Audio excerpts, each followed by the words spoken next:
Pero ¿es Pepe Mujica un líder mundial o no? Sí, en un momento... no es un líder mundial, tiene una filosofía digamos que puede tener un impacto, que ha sido recogida, que es interesante, pero no es un líder mundial. Es que allí, a diferencia, digamos, de la fuente del poder duro, que viene de un país que puede tener un gran poder militar, una gran importancia económica, Pepe Mujica, dentro de un país pequeño, con una población pequeña también, una economía bien chiquita pero estable, planteó otro tipo de poder. Claro, pero el líder mundial se refiere más a los que están en el G20, el G8, los líderes mundiales. Pero también hay líderes mundiales que, si bien no son relevantes para tomar las grandes decisiones del mundo, sí influyen en algún momento. Sí, bueno, pero en Latinoamérica, claro, mundial. ¿qué influencia ha tenido en Europa, Medio Oriente? Hasta cierto punto, Asia. chiquito, dentro de lo que ha podido ser un líder como el uruguayo, latinoamericano, en un país con tantos problemas. Exacto. Sí influyó. Ahora, no es tampoco, pues, no es George Bush, ni Trump, ni Xi Jinping, ni Putin, ni Erdogan siquiera. Pero, bueno, no ha sido presidente de una potencia mundial. Pero con un discurso coherente, claro, con un discurso coherente y llamativo, sí llegó a tener cierta relevancia en los foros internacionales, hasta cierto punto, porque mucho del idealismo de Mujica no era aplicable por diferentes economías mundiales. Ahora, pero lo que llama también la atención es que Mujica, además de gobernante, líder de la izquierda y todo lo que ustedes quieran, hombre coherente para mí, era escuchado, predicaba, ¿no? Era como un predicador, digámoslo así.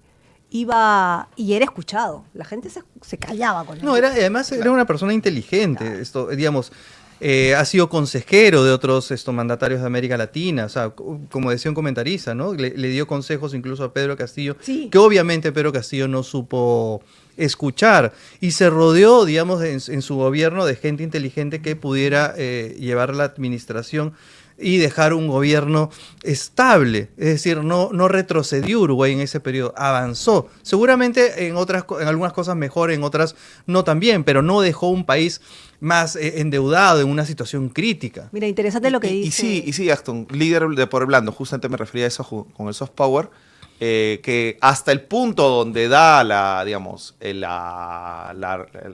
audiencia dentro de los foros internacionales, sí era un líder, no era el de la primera línea, pero estaba allí. Inspiracional. Inspiracional, ¿no? Y tenemos también lo que nos dice Seikop, si lo vemos a Pepe Mujica como líder en Civilization 8, lo pones, ¿no? En torno a un líder de una posible Unión Sudamericana que puedas plantear en la ficción, lamentablemente, porque en la realidad es muy difícil. En Civilization 8, pues yo creo que sí, ¿no? Dice Carlos Huecho, ¿no? Lo gracioso de esta conversación es que parece que a la gente no le basta con que haya sido honesto. Sí, pues es cierto. Si solamente es honesto, ya con eso tendríamos mucho ganado en un gobierno. Por ejemplo, sobre todo en Latinoamérica. Exacto. Qué lástima que la honestidad, que sea algo asumible de base en un líder, sea algo que lo ponga a distancia enorme de muchos otros líderes latinoamericanos. Y esa es una característica de la región. Es decir, esa falta de honestidad en los líderes políticos, que si bien sucede en todas partes del mundo, en Latinoamérica es muy palpable y muy relevante. Hay una cosa que dice Jar Jar Binks que dice, ¿no? Curioso, Vargas Llosa comenzó de la izquierda y terminó de derecha. Solamente yo, hasta ahí, de ahí si quieren leemos la otra oración, pero creo que en ambos puntos lo que hizo Vargas Llosa fue luchar por la libertad. Y la libertad siempre fue, digamos, el foco de todas sus luchas y sus debates. Si pasó de la izquierda a la derecha, en realidad siempre mantuvo el mismo foco, la lucha por la libertad y los derechos humanos. Yo creo que no fue coherente. Claro, pero fue coherente luchando por la libertad. Y más bien cuando se dio cuenta que la izquierda no era suficiente, tuvo una mirada más amplia, una mirada que evolucionó, que le faltó eso bastante a la izquierda peruana, y tuvo una mirada más abierta hacia el mercado. Y después dice, ¿no? Francisco era más socialista que de izquierda y Mujica sí era de izquierda, pero de la buena. Sí, en izquierda y derechas hay posiciones buenas, eso nos lo demuestra Mujica. Además, ser permeable, cambiar, adaptar a cosas que funcionan y que la ideología no te impida ver lo correcto cuando hay una realidad objetiva, como nos dice Yamin Molik, ¿no? Exacto. ¿Por qué a nuestra izquierda le cuesta tanto reconocer que se necesitan los privados? Es que el tema con la izquierda es que no solo le cuesta reconocer que necesitan a los privados, sino les cuesta entender que somos un país de baja recaudación fiscal. El Perú recauda más o menos en los últimos 10 años o 20 años, 10 años, entre 16% y 18% de recaudación fiscal. Es decir, es muy poco lo que recaudamos a nivel de impuestos directos e indirectos y esperamos que ese poco digamos, de empresas, personas que contribuimos con los impuestos mantengan todo el aparato estatal y todos los programas que se requieren para mantener el país avanzando.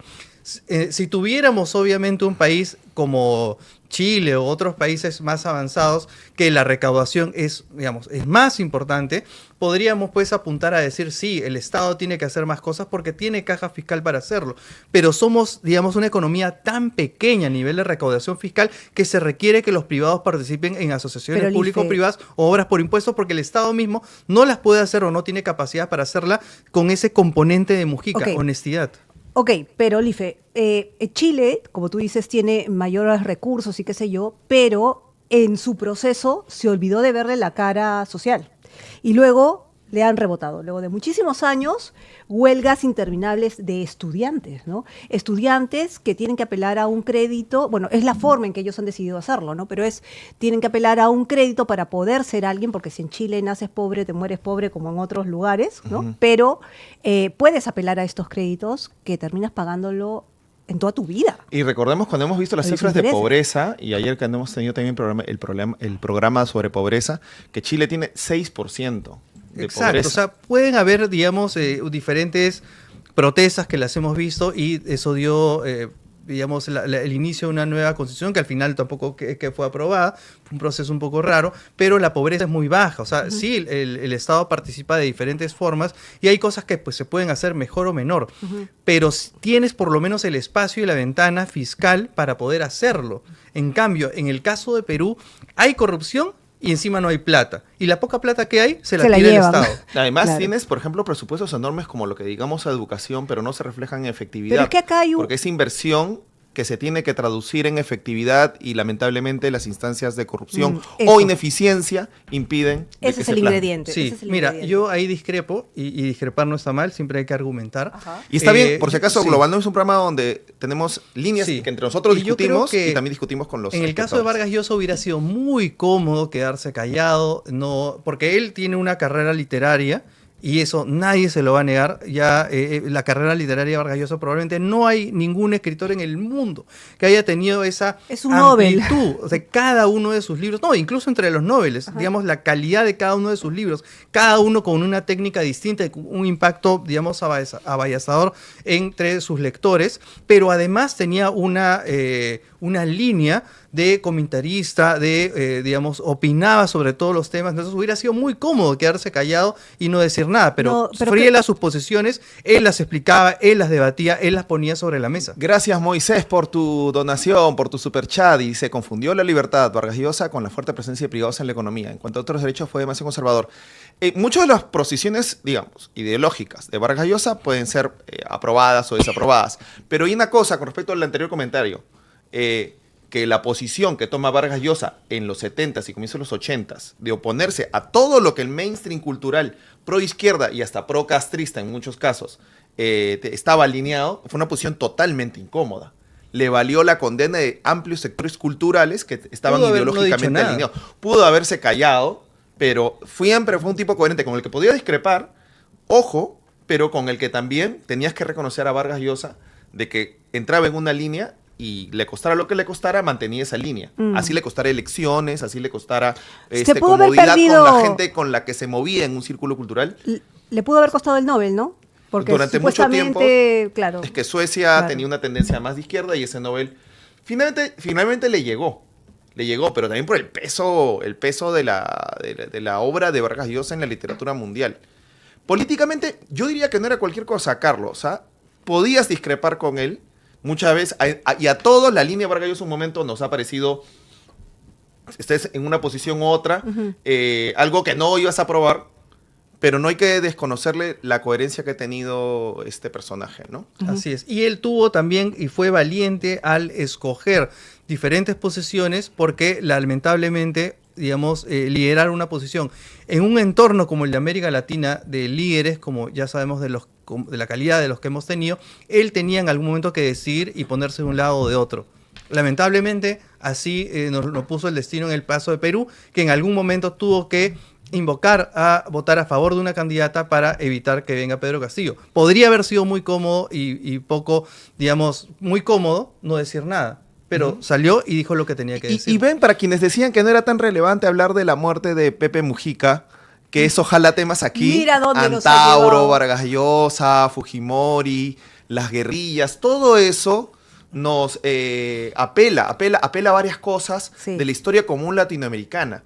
Porque por eso tenemos que ver a la región no como fenómenos aislados de los cuales no tenemos que enterarnos. Nuestros vecinos influyen y lo que pasa en nuestros vecinos nos sirve de precedente, modelo o también advertencia en Sí, otros casos. y hay varios comentarios que dicen, no, sí, estos políticos de ahora, Vargas Llosa, meten ahí y dicen, esto sea por el gran capital, el interés de los privados. Faber, tú eres empresario. Yo soy empresario. Sí, Tú soy trabajas para empresas, a veces microempresario. también. Aarón, Yo soy ahí una lo ven, también emprendedora. trabaja para empresas. Entonces, todos en algún punto trabajamos para empresas. Y el 99% de empresas en el Perú son pequeñas y microempresas. Entonces, el país es un país de empresarios. ¿Vamos a salir adelante con pequeñas y microempresas? No. Necesitamos que las pequeñas pasen a medianas y las medianas a grandes. Ojo. Y para eso se necesita más inversión, se necesita desregulación y se necesitan mejores incentivos a la inversión privada. nos Allí, achoró. allí yo tengo unas diferencias con el pensamiento de Luis Felipe. Yo creo que el capitalismo funciona Se va a muy poner bien. una pincha roja. Sí, yo ahorita pensé. no, yo soy un capitalista que creo que funciona muy bien a nivel micro, pequeño, y cuando ya pasa a mediano o a grande, la naturaleza de estos entes privados comienzan a cambiar.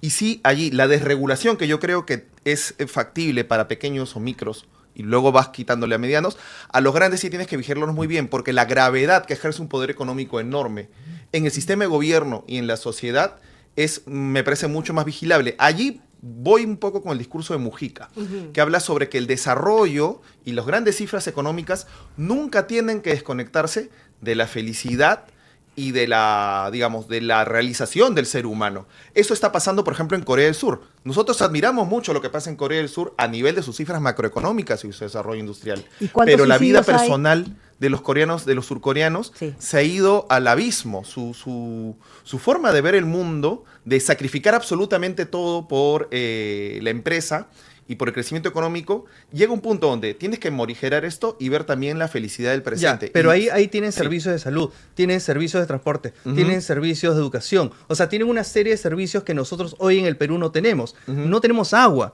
no tenemos desagüe, no hay luz, la educación, la salud. O sea, no hemos llegado. O sea, estás hablando de Corea, sí, la felicidad, pero ellos ya llegaron a un estadio en el que se pueden preocupar por la felicidad. Acá el peruano a pie no sabe si va a estar vivo mañana. O sea, se puede matar la inseguridad. O sea, hay que llegar por lo menos a un estadio en que se requiere esa inyección Pero al país. ¿Cómo llegamos? ¿Y qué precio pagamos para tener ese tema? El tema es que justamente el país necesita mejores entes reguladores para que puedan regular a esos grandes. Pero regulación justamente. No, y en el Perú la tenemos, o sea, tenemos entes reguladores Que funcionen, que son funcionen, que técnicos. funcionen. Hablábamos, por ejemplo, ayer en el tema de pobreza, y muchos criticaban, sí, el INEI, las cifras están maquilladas, pero el INEI es un instituto técnico que tiene una buena encuesta y ha logrado buenos resultados. El problema, y ahí podemos entrar a debatir un montón, es cómo se utilizan esos indicadores y qué hacen los gobernantes de turno para coger esas cifras y buscar mejorar la situación de los peruanos. Bueno, No eso sí hacen se nada. O sea, el Perú hace años Pero es que en el tiene Perú- 10 millones de pobres y no se hace nada. Claro, pero el Perú tiene un tema de corrupción muy fuerte, ¿no?